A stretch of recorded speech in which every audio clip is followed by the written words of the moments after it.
You're listening to The World at 8 with Lynn Mozart.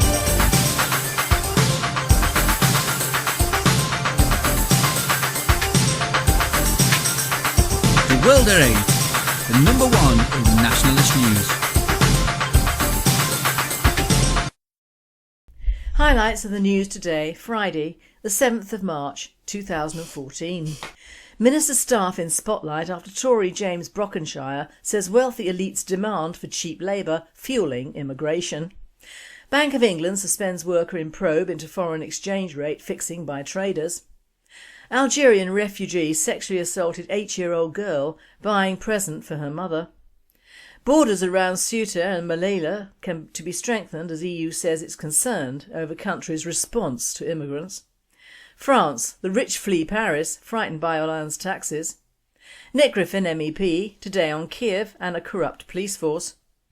Toronto hubby disguised himself in burqa for honour killing. Boko Haram militant group kills 450 in Nigeria's northeastern state, causes military to flee.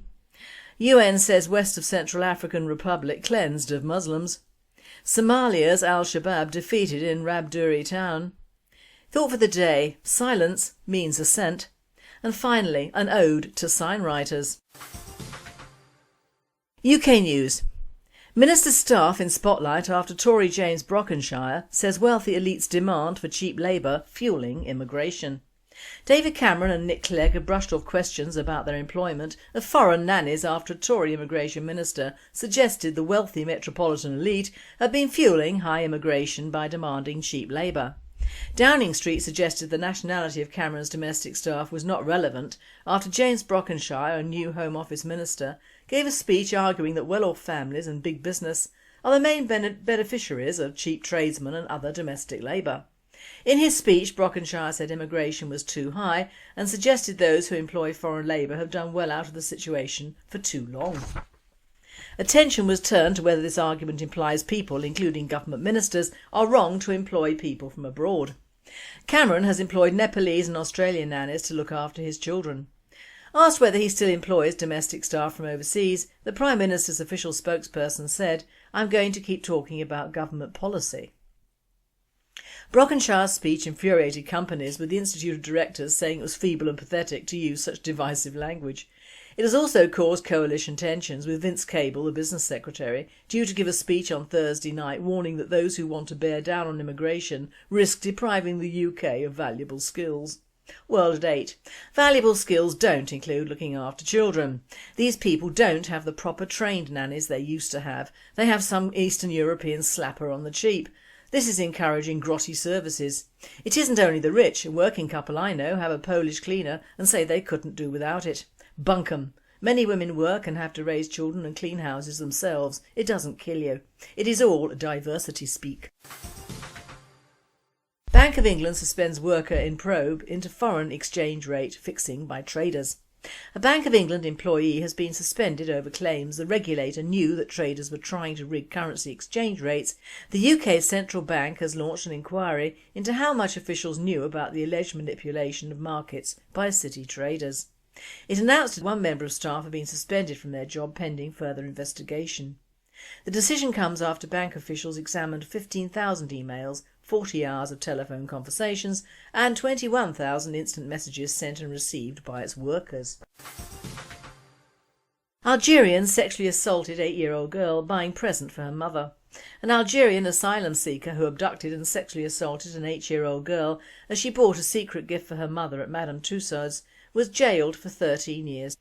Ouldkount Belabbas, 42, kissed the schoolgirl on the cheek and led her to an alcove which was out of sight of CCTV cameras, Southwark Crown Court heard.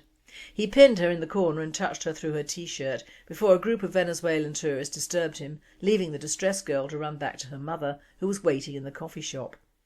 Belabbas, who is unemployed and homeless, had been stalking the shop looking for potential victims.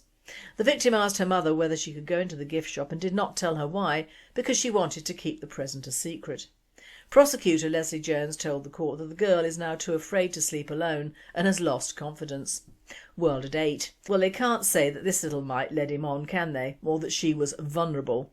Deport the bastard without his balls. European news. Borders around Ceuta and Melilla to be strengthened as EU says it is concerned over country's response to immigrants. Spain is to spend more than €2.3 million, that's £1.89 million, fortifying the borders that divide its territories of Ceuta and Melilla from Morocco, in an attempt to deter the thousands of migrants who arrive at the borders of its two enclaves in North Africa, the country's interior minister has announced. Reinforcements to be added in the coming weeks include lining the 6-metre high fences that surround both cities with the type of mesh meant to impede anyone from climbing, Jorge Fernandez Diaz told reporters. In Ceuta, an additional 20 Guardia Civil agents will be deployed and a helicopter will now help with the dissuasion and detection of migrants. In Melilla, the government will set up 3 watchtowers equipped with heat-sensitive cameras. The announcement comes as the Spanish government faces criticism from EU officials who have said they are very concerned over the country's response to sub-Saharan Africans and other immigrants who flock to the Spanish territories, desperately seeking better lives in Europe. Each year, thousands of Africans, many of whom have spent years travelling across North and Sub-Saharan Africa, try to gain entry into the EU either by swimming along the coast or climbing the 3 rows of fences lined with razor wire that mark the border between Morocco and the enclaves. World at 8. The EU is partly responsible for these migrants. Allow a few in and the rest will surely follow. The EU doesn't care if Spain or any other European country loses its money, culture and history to these Africans. It just doesn't care. Heat-sensitive cameras, guns is what they need, guns. France. The rich flee Paris, frightened by Hollande's taxes. Le Figaro. Property dumped on the market in chic neighbourhoods. An ever-growing number of Parisians are putting their properties and historic residences up for sale in the French capital, following the example of actor Gérard Depardieu and moving to Belgium or Switzerland to flee French taxes. Nearly a quarter of the new sales that have been entrusted to us between May 2012 and May 2013 for assets of more than €2 million are tied to translocations abroad. Charles-Marie Jotras, president of the Faux agency specialising in luxury real estate, told the French newspaper Le Figaro. The much gossiped about departure of Depardieu last year thus is not an isolated case. On the contrary, increased numbers are doing so, as did the actor, who decreed his divorce with France, moving his residence to Netchin, Belgium, and putting up for sale at an astronomical figure his immense and luxurious residence in the 6th arrondissement of Paris. France has become synonymous with tax hell, a real estate agent confided. The famous 75% tax on incomes over €1 million has frightened even those who are not directly affected, and comes in addition to many anti-rich speeches. Thus the number of grand properties, residences and apartments of more than 250 square metres are becoming more numerous on the market, noted the Conservative Daily. World at 8. What did they expect? They voted in a socialist government. And it ain't just the taxes the rich are fleeing, but the sodding Muslim immigrants. Belly of the Beast. I now hand you over to Nick Griffin, MEP, who talks today about Kiev and corrupt cops. All the chatter in the European Parliament this week is, of course, about the crisis in Ukraine and the Crimea.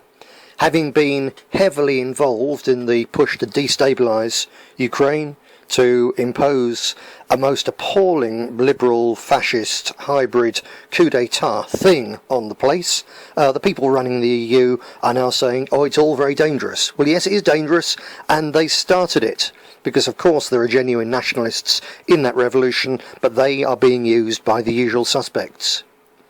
It's all part of the neocon project for the new American century, which was unveiled at the turn of this century in the United States, and although the particular organisation that pushed it has since been closed down, having achieved its aims of war in Iraq, the overall campaign to remake the world on behalf of America and its bosses is still going on.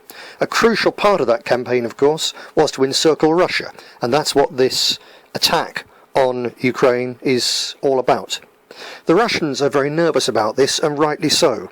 When Germany was reunified, the Russians gave their consent on the basis that NATO would stay out of East Germany and also out of Poland. And yet there are now NATO missiles on the Russian border in Poland. No wonder Russia, after their history of being invaded so many times, is rather nervous of this, and it's why they're so concerned to maintain their traditional bases on the Black Sea, in Crimea and the eastern edge of Ukraine. That's what the trouble is really all about. On top of that, the Ukrainian nationalist/chauvinists have the most appalling, brutal record of massacring ethnic minorities. Towards the end of the Second World War, they murdered hundreds of thousands of Poles and Hungarians on the eastern side, and the Russians are not surprisingly concerned of the dangers to the Russian population who live as a minority, in fact in some areas as a majority, in eastern Ukraine. On top of that, Crimea was Russian. It's really always been Russian in modern and pre-modern times. It was given for some rather bizarre reason by Khrushchev to Ukraine as a sort of goodwill gesture, but it's Russian, it's part of Russian territory. The vast majority of the people there are Russian, speak Russian, and want to be with Russia. Now, despite their terrible massacres of the Poles and the Hungarians, and I think most other Western real nationalists do have sympathy with the aspirations of the Ukrainians in the centre and the west of the country. They, of course, suffered more than almost anybody else in Eastern Europe at the hands of the Bolsheviks when the Holodomor, the murder of millions and millions of their people through Stalin's mass artificial famine, scarred and damaged that nation for many centuries in all probability. But for them to blame Russia, when Russians were the primary victims of the Bolshevik Revolution, which had very little Russian about it, very few Russians involved, really is most unfair, unjust, and in the long term very foolish. The Russians, as I say, were the victims of the Bolshevik Revolution, and Putin, in the way that Russia is headed back to being a Christian modern country, as something completely against and beyond that. So you can see where the Ukrainians are coming from, but really they're wrong, and they're particularly and terribly wrong to allow their legitimate aspirations for sovereignty and independence to be used and abused by the neocons, the Zionists, the EU elite and international capitalists as a way of giving problems to Putin and Russia. In the end, this is a matter of geopolitics, and there's also the principle of self-determination of peoples. The people of Crimea are Russian and want to be Russian, and the fact that old border decisions by elites have put them in effect on the wrong side of the border is neither here nor there. They want to be Russian, they should be Russian. That's self-determination. In this crisis, we see once again an enormous contrast between the status of Putin and the standing of Putin compared to the blustering coward Obama and the ridiculous pipsqueak Cameron and the would-be Field Marshal Haig. What a pitiful spectacle they make as they lecture Russia and threaten sanctions and tell Mr. Putin that he won't be able to go shopping in Paris if he doesn't behave himself, and he and Russia just do precisely what they want and ignore this because they know that the West in this basically is, as Chairman Mao would have said, a paper tiger. They need Russian gas, they need Russian oil. What does Russia get from us? It buys expensive cars. Well, push comes to shove, they can do without the cars from Germany and Britain, but the West can't do without their gas and oil. So, in the end, they'll get their way, and damn good luck to them as far as I'm concerned. You probably have heard that there's a referendum in Crimea next weekend. The results are foregone conclusion, despite the fact that Obama and Haig and all the rest are saying it's illegal. Well, they'll have their referendum, and because the vast majority want to become part of Russia, that's what they will decide. I'm hoping to be able to go as an independent observer, though, to see fair play, and if I do, then I may not be able to give a broadcast next week, but I'll certainly have some interesting stories to share with you the week after that. So, fingers crossed. Every time I go on one of these election monitoring operations, I push the organisers to come to the United Kingdom. They can, I think, scarcely believe what I tell them about the sheer level of corruption and fraud within the British electoral process these days. As was famously said by a judge several years ago, it would shame a banana republic. And he was talking about Birmingham, the second city of our poor, tortured country. And as I'm sure you know, if you've been involved in any elections on behalf of the British National Party, it's, if anything, worse than that. We had more this week. You'll probably remember the case in Maryport in Cumbria, where we last year took Labour on at their own postal vote game, and we increased our our percentage of the vote from 14% to 41%, with Dawn Charlton being a tremendous local candidate. Dawn only lost in that campaign by about 70 votes because more than 200 of our voters were denied the right to the vote because they either weren't sent their papers by the council, or having voted, scores and scores of them simply ended up being recorded as not having voted, their votes having been stolen. Crystal clear cases of electoral fraud. The police, however, took no action, and over the last few weeks have, as I think we've told you before, been bullying our 70 proxy voters, going round to their houses and saying, do you realise how extreme this party is you voted for? Did you know that you were voting for them? Surely you didn't mean to vote for them. And this sort of outrageous nonsense. Under all that pressure, though, just 2 of them said that they couldn't remember signing. As a result of that, a dozen stormtroopers arrested Dawn and ransacked her house. And this week they've made it also clear that not only is no action planned over the very real fraud of over 200 stolen votes directed against our people, but they're also planning to arrest Clive Jefferson in pursuit of this fictitious fraud operation which they've concocted a pitiful piece of non-evidence for by bullying elderly proxy voters. It really is shocking, the level of the rotten corruption in the British police force connected to the British political elite.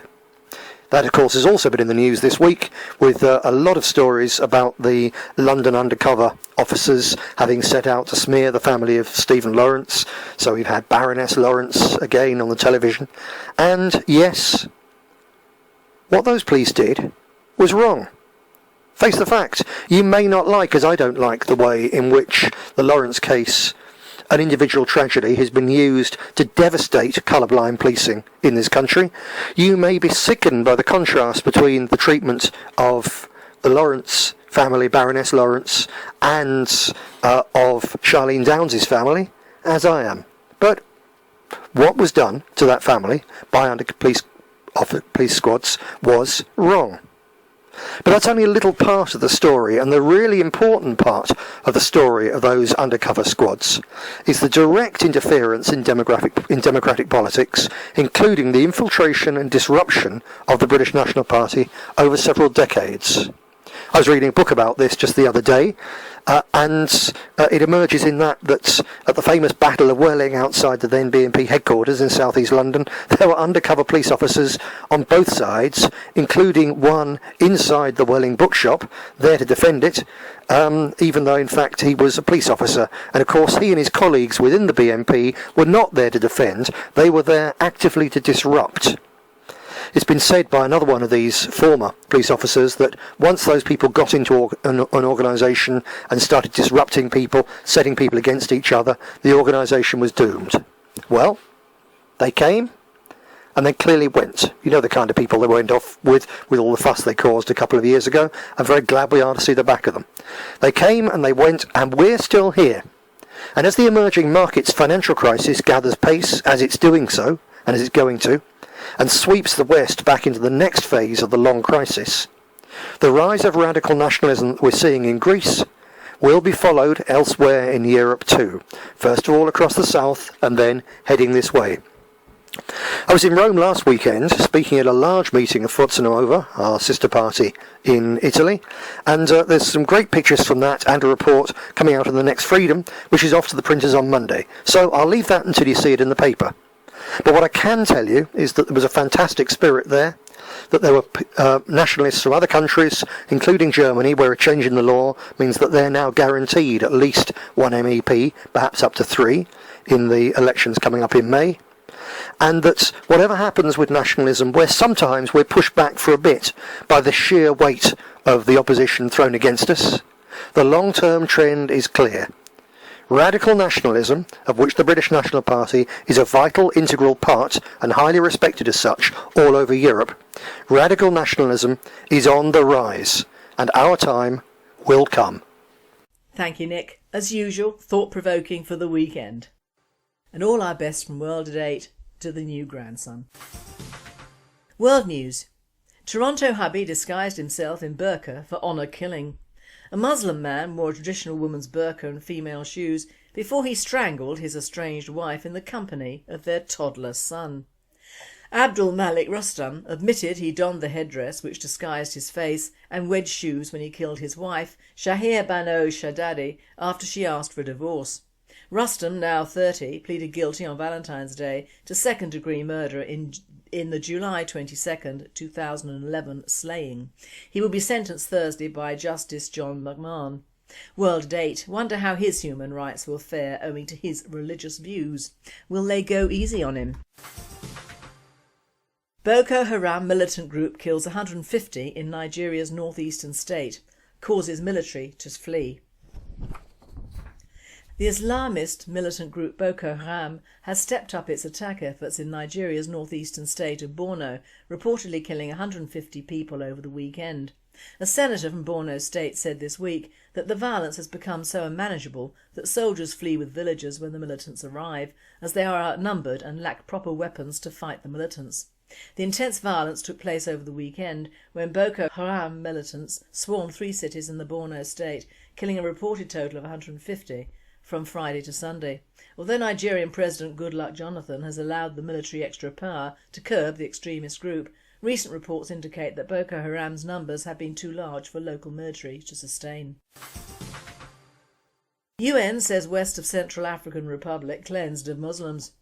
Most Muslims have been driven out of the western half of conflict-torn Central African Republic, where thousands of civilians risk being killed right before our eyes, the UN High Commissioner for Refugees said on Thursday.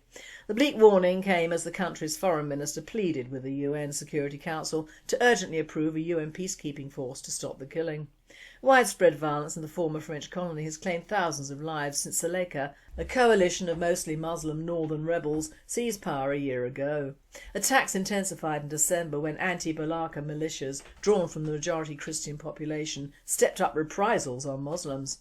Since early December we have effectively witnessed a cleansing of the majority of the Muslim population in Western CAR. UN High Commissioner for Refugees Antonio Guterres told a meeting of the 15-nation UN Security Council on the crisis in the impoverished and landlocked country. Tens of thousands of them, Muslims, have left the country, the second refugee outflow of the current crisis, and most of those remaining are under permanent threat, he said.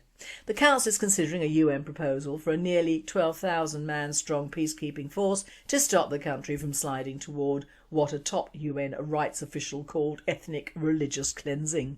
If approved, the UN force would likely not be operational before late summer.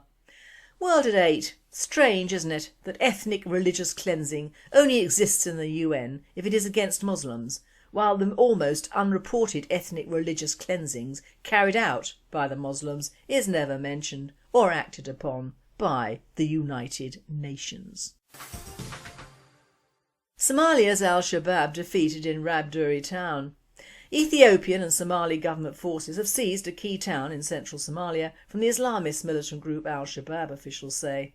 At least 12 people were killed in heavy fighting for control of Rabduri town in Bakool region. The attack may signal the start of a new offensive against al-Shabab, according to a BBC reporter in Somalia. Ethiopian troops are part of a 22,000-strong African Union force battling the militants in Somalia. The BBC's Mohamed Moalemu in the capital Mogadishu says the fall of Rabduri is significant as it was a major al-Shabab base for attacks across the region. It would be the first town the group has lost since September, when Mahadeh in central Somalia fell to AU-backed government forces. Thought for the day: Silence Means Assent by JLH. Now call me ignorant, but I don't know who JLH is apart from being a German translator, but his words are worth listening to. I have spoken about propaganda, and this is a form of anti-propaganda, and one which should be heard above all the yelling and media hype on some individuals or communities' human rights who have done nothing to deserve the term human. I sometimes think of Martin Niemöller's famous lines describing how Nazism stamped out a nation's decent impulses through intimidation, lies and fear. First they came for the communists, and I didn't speak out because I wasn't a communist. Then they came for the trade unionists, and I didn't speak out because I wasn't a trade unionist. Then they came for the Jews, and I didn't speak out because I wasn't a Jew.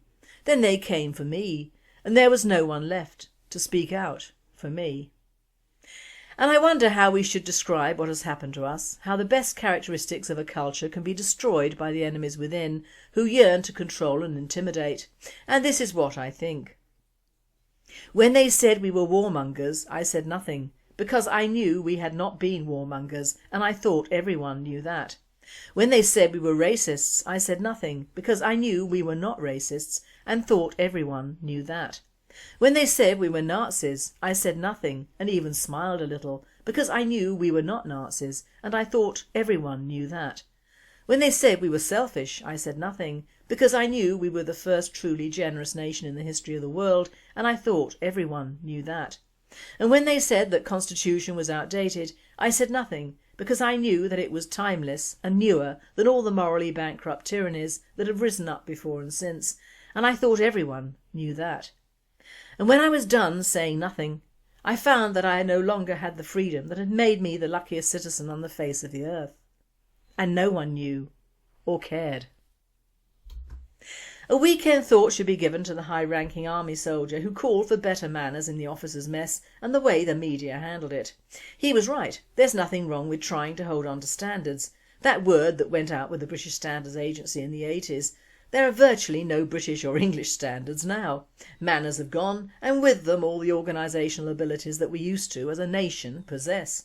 Masses of the middle classes now don't send Christmas cards or thank you letters, because if we are honest, most children might learn to type but can't write a letter. The high-tech world doesn't have the time or the inclination for being nice and polite. If it doesn't fit on YouTube, it ain't worth doing, and we don't have the time for it, do we? No, our time is spent either sitting on our asses in front of the TV or sitting on our asses drinking whilst communicating with mobile or tablet. Our youth, when not high on booze or drugs, are Xboxing, and the furthest thing from their minds are any members of their respective families. The working class, that backbone of England, has well and truly gone, vanished in the mist of owning homes and having holidays and all the techie things they either earn or get on benefits. The thought of sending letters or even a decent email is far from their minds. I texted him and he texted me and she texted him and I texted her and on and on. They don't vote Labour or BNP anymore, they vote UKIP, that bread and water sop handed out to babies that cannot stomach anything stronger. What you see now is the finalisation of a cultural reversal, where anyone, and I mean anyone, can now join the armed forces, the police, the civil service and the financial institutions. And I mean anyone from anywhere. No longer do we have city gents in reality, but a load of middle-class shysters and barrow boys. And the trouble is, they are in charge. I am in reality not a snob. I have standards which I am loath to forego, but snobbery is not my forte. However, I judge a man by his actions, not his accent, which gives me a certain leeway. I would rather have an honest East End barrow boy than a jumped-up get-rich-quick idiot who denied his roots. One should never be ashamed of their roots or their culture. It denotes who and what we are, and that is what is missing today. There's always been progress, and progress is good. However, we have not really progressed socially, we've gone back in years, but reversed the social structure to be almost unrecognisable. And this is the problem. We have a population who has not been trained to think beyond the tomorrow, and certainly not to be interested in aspects of the government of their country. There must be something in the water, because although we as a nation have always been slow to anger, there have been times in our past when we have upped and got rid of people we didn't want in this country. And now look at us, absolutely impotent in the places and positions that count. And this is deliberate social engineering, and it works. We in the British National Party stand alone, quite alone. We are not funded even behind the scenes like all the other so-called main parties. The cons are of course funded by the wealthy, that is old money, large corporations, financial houses and big business. Labour is funded by members of the Communist Party, unions and small business. Liberals are funded by all the above on a much less scale. Although UKIP cannot be called a main party, it is well funded by businesses and corporations who see themselves and UKIP as the thinking man's political party. Insofar you don't really have to think much at all. One particular splinter group are supposed to be funded from Northern Ireland, the Orange Men and the RUC, and yet call themselves Britain whatever. And the money the EDL used to have from the American pro-Zionists is, also according to rumours, happily in their pockets as well. But the one thing the establishment do not realise is that when a man has nothing to lose, he is more dangerous, and we are a leaner and meaner machine than before. And more importantly, we owe nothing to anybody. There is no hidden agenda from the BNP. We do what it says on the side of the tin, and do not deny the instructions. We may not be polished, the accents are far from melodious in many cases, we can muddle up admin like no other, but we are honest and not funded by foreign investors for their own gain, like the main parties.